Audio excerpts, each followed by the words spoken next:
From all those albums you produced with Angra or with Kiko or now with Edu, do you have any favorite?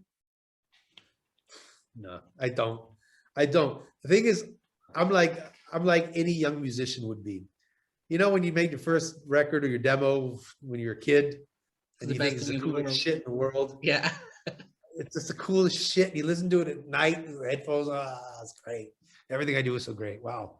And then you listen to it again 5 years later and think, what the fuck was this shit? What was I thinking? My God, it's horrible.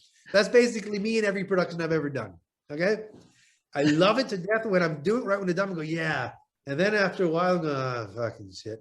And then I have to take a step back and listen to it years later and go, oh, fuck me. That wasn't that shit. That was so, it's like I was after Temple of Shadows, to be honest, because that was a heavy production. Just to go back to Anger thing, it was a heavy production. And then the mix, and it was a complicated mix. And that was not in the days when we were all in our laptops, a million plugins, do what you want.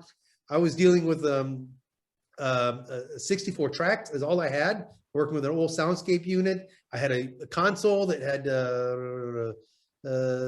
also 58 inputs and a couple of stereo inputs. And I had to make this all fucking work, you know? And there was no updating. There was no like, oh, can we go back to that song and make the bass drum louder? It's like, I mixed the fucker, I set it off. Do you like it? Yes. Okay, next song. It's done. It's fucking over. There's no going back. You got to accept that. And that album was so long. It was such a process. I was literally sick of it by the time we were finished. I was sick of it. But that's because I was involved So in much, everything we yeah. did. 3 weeks of pre-production, I don't know, 2 months of recording, maybe longer, and then another 2 weeks, 3 weeks of mixing. I was done. And it was like one after the other, no break, just constant work. So I was sick of it. And then after, you know, having a long break and listening to it again years later, I was like, oh, okay. It wasn't as bad as I remembered. Actually, it's totally okay. So yeah, you know, that's why I can't say that I have a favorite anything, because what I like today, I probably won't like tomorrow, or maybe I'll like it again.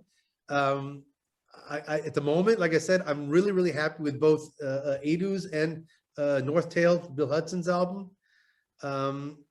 They stand out to me, and I feel really good about them. But my favorites, I did like the second Unisonic album a lot. I really felt good about that album. I really felt like Michael was sounding kick-ass, and the songs were good, and that the band was just establishing themselves to go the right way and make something really special, which didn't turn out to continue, unfortunately.